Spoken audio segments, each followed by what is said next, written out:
ಕರ್ನಾಟಕ ವಿಧಾನಸಭೆ ಚುನಾವಣೆ ಇನ್ನೂ 2 ವರ್ಷ ಇದೆ. ಆದ್ರೆ ಕಳೆದ 7-8 ವರ್ಷದಿಂದ ಸೌದತ್ತಿಯಲ್ಲಿ ಜಾರಕಿಹೊಳಿ ಸಹೋದರರು ಪ್ರಯತ್ನವನ್ನು ಮಾಡ್ತಾ ಇದ್ದಾರೆ, ಅಂದರೆ ಸಂಘಟನೆಯನ್ನು ಮಾಡ್ತಾ ಇದ್ದಾರೆ. ಯಾಕೆ ಮಾಡ್ತಾ ಇದ್ದಾರೆ? ಅಲ್ಲಿ ಅಹಿಂದ ಮತಗಳು 1,30,000 ಇವೆ. ಲಿಂಗಾಯತರ ಮತಗಳು ಬೇಡ ಅವ್ರಿಗೆ ಅಂತ ಒಂದು ಪೊಸಿಷನ್ನಲ್ಲಿ ಬಂದಿದ್ದಾರೆ. ಹಿಂದೆ ಜಾರಕಿಹೊಳಿ ಅವರು ಮಾತು ಹೇಳಿದರು, ಲಿಂಗಾಯತರು ಎಷ್ಟು ಬೇಕಾಟ್ ಮೀಟಿಂಗ್ ಮಾಡಲಿ, ಅವರು ಕನ್ನೇರು ಮಠದಾಗ ಮಾಡಲಿ, ಅಲ್ಲಿ ಮಾಡಲಿ, ನಮ್ಮ DCC ಬ್ಯಾಂಕ್ದಿಂದ ಸೋಲಿಸಲಿಕ್ಕೆ ಸಾಧ್ಯ ಇಲ್ಲ ಅಂತ ಹೇಳಿದರು. ಅದು ಕರೆಕ್ಟ್ ಇದೆ. ಅಹಿಂದ ಪ್ರಯೋಗವನ್ನು ಮಾಡಿದ್ರಲ್ಲ ಚಿಕ್ಕೋಡಿಯಲ್ಲಿ, ಪ್ರಿಯಾಂಕಾ ಜಾರಕಿಹೊಳಿ ಅರಿಸ್ತಂದ್ರು. ಆಗ ಬಾಲ್ಚಂದ್ ಜಾರಕಿಹೊಳಿ ಸಪೋರ್ಟ್ ಮಾಡಿದರು. ಆಶ್ಚರ್ಯ ಅಂತಂದರೆ BJPಲಿದ್ದು ಕಾಂಗ್ರೆಸ್ಸಿಗೆ ಸಪೋರ್ಟ್. ಅನ್ನ ಸಬ್ ಜೋಲಿಗೆ ಇದು ಗೊತ್ತಾಗಲಿಲ್ಲ. ಈಗ ಬಾಲ್ಚಂದ್ ಜಾರಕಿಹೊಳಿಗೆ ಸೌದತ್ತಿಯಲ್ಲಿ ಏನು ಮಾಡ್ತಾರೆ ಅಂತಂದರೆ, ಯಲ್ಲಮ್ಮನ ಸೌದತ್ತಿಯಲ್ಲಿ ಬಾಲ್ಚಂದ್ ಜಾರಕಿಹೊಳಿ ಸಪೋರ್ಟ್ ಮಾಡ್ತಾರೆ. ಯಾಕಂದ್ರೆ ಕ್ಷೇತ್ರ ಬಿಟ್ಟು ಕೊಡೋರಿದ್ದಾರೆ ತಮ್ಮ ಸಾಕು ಮಗನಿಗೆ, ಸರ್ವೋತ್ತಮ ಜಾರಕಿಹೊಳಿಗೆ ಅರ್ಬನ್ ಕ್ಷೇತ್ರದಿಂದ. ಹೀಗಾಗಿನ ಕಳೆದ 3 ವರ್ಷಗಳಲ್ಲಿ ಸರ್ವೋತ್ತಮ ಜಾರಕಿಹೊಳಿನ ಎಲ್ಲ ನೋಡತ್ತಾರೆ. ಕಾರ್ಯಕ್ರಮ ಆಗಲಿ, ನಂತರ ಕೊಡೋದು ತಗೋದು, NSFದಲ್ಲಿ ಕೊಡೋದು, ಮಾತಾಡ್ಸೋದು, ಎಲ್ಲ ಕಾರ್ಯಕ್ರಮ ಎಲ್ಲ ಅವರ ಮಾಡತ್ತಾರ. ಯಾರು ಕೇಳೋರಲ್ಲ ಹೇಳೋರಲ್ಲ. ಶಾಸಕರು ಮತ್ತು ಪ್ರೋಟೋಕಾಲ್ ಅಂತ, ಎಲ್ಲಿ ಪ್ರೋಟೋಕಾಲ್ ಇದೆ? ಇಲ್ಲಿ ಪ್ರೋಟೋಕಾಲ್ ಎಲ್ಲ ಏನಿಲ್ಲ.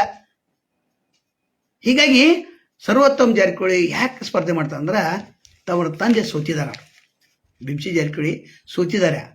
ಆ ಸೋಲಿನ ಸೀಡನ್ನು ತೀರಿಸ್ಕೊಳ್ಬೇಕಾಗಿದೆ. ಮತ್ತು BMC ಜಾರಕಿಹೊಳಿ ಕೂಡ ನಾ ಸೋತಿರೋದಿಲ್ಲ, ನನ್ನ ಮಗ ಸೋಲ್ಬಾರ್ದು ಅಂತೇಳಿ ಪ್ರಯತ್ನವನ್ನು ಮಾಡಿ ಅಲ್ಲಿ ಅರಬಾಯಿಂದ ಅವರು, ನಂತರ ಸೌದತ್ತಿಯಿಂದ ಯಲ್ಲಮ್ಮ ಸೌದತ್ತ ಬಾಲ್ಚಂದ್ ಜಾರಕಿಹೊಳಿ, ಇದು ಖಚಿತ ನಿಶ್ಚಿತ.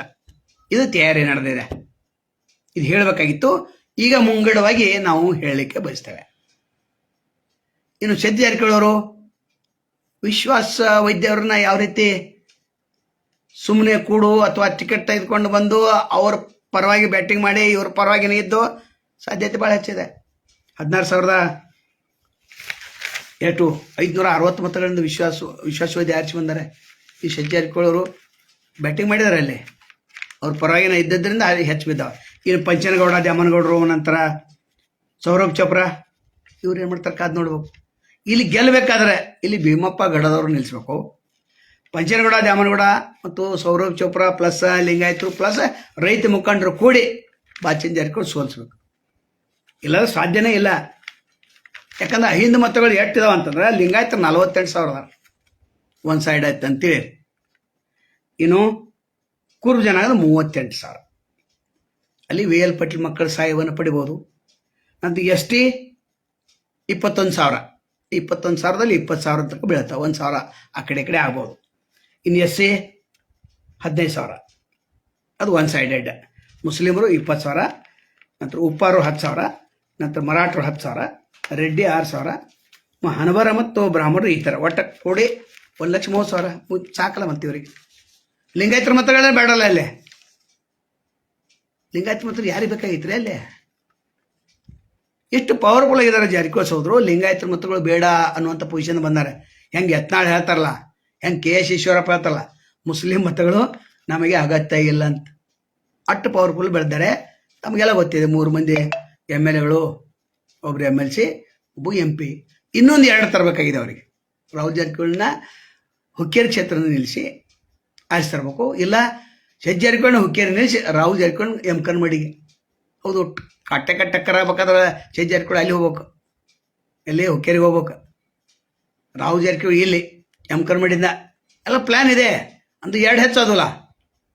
ರಾಹುಲ್ ಜಾರಕಿಹೊಳಿ ಒಂದು, ಸರ್ವೋತ್ತಮ ಜಾರಕಿಹೊಳಿ 2 ಹೆಚ್ಚಾಯ್ತು, ಒಂದು 7 ಆಯ್ತು. ಇನ್ನು ವಿಧಾನಸಭಾ ಕ್ಷೇತ್ರಗಳು ಹೆಚ್ಚಾಗೋದಲ್ಲ. ಹೆಚ್ಚಾಯ್ತಂದ್ರೆ 12 ಆಗತ್ತವ. ನೀವು ಕಣ್ಣು ಮುಚ್ಚೋದು ನೋಡ್ಕೊತ ಕೊಡೋದು ಅಷ್ಟೇ. ಯಾಕಂದ್ರೆ ಲಿಂಗಾಯತರಲ್ಲಿ ಒಗ್ಗಟ್ಟಿಲ್ಲ. ಒಗ್ಗಟ್ಟಿದ್ರು ನಿಮ್ಮ ಹೆಗಲ ಮೇಲೆ ಇನ್ನೊಬ್ಬರ ಹೆಗಲ ಮೇಲೆ ಬಂದೂಕಿಟ್ಟು ಹೊಡೋದು ನಿಮಗೆ ಗೊತ್ತಿಲ್ಲ. ಅವ್ರು ಹೊಡಿತಾ ಇದ್ದಾರೆ. ಇನ್ನು 2023ರಲ್ಲಿ ಏನಾಗಿತ್ತಂದರೆ, ಅಲ್ಲಿ ಬಾಲ್ಚಂದ್ ಜಾರಕಿಹೊಳಿ ದೊಡ್ಡ ಲೀಡ್ದಲ್ಲಿ ಆರಿಸಿ ಬಂದರು. ಯಾಕಂದ್ರೆ ಅಲ್ಲಿ ವೋಟ್ ಬ್ಯಾಂಕ್ ಹೊಡೆದ್ರು. ಇಲ್ಲಿ ಪರೀಕ್ಷೆ ಆಗಿದೆ. ಇನ್ನು ಸೌದತ್ತಿಯಲ್ಲೂ ಕೂಡ ದೊಡ್ಡ ಪರೀಕ್ಷೆಯನ್ನು ಮಾಡಿದ್ದಾರೆ ಅವರು. ಅಲ್ಲಿ ಆರಾಮವಾಗಿ ನಾವು ಆರಿಸಿ ಬರ್ತೇವೆ. ಯಾರ ನಿಲ್ಲಿ, ದ್ಯಾಮನಗೌಡ ನಿಲ್ರಿ ಅಥವಾ ಸೌರಭ್ ಚೋಪ್ರಾ ಮತ್ತೊಮ್ಮೆ ನಿಲ್ಲಿಸೋದು, ದುಡ್ಡು ಕೊಡೋದು, ಓಟ್ ಹೊಡೆಯೋದು.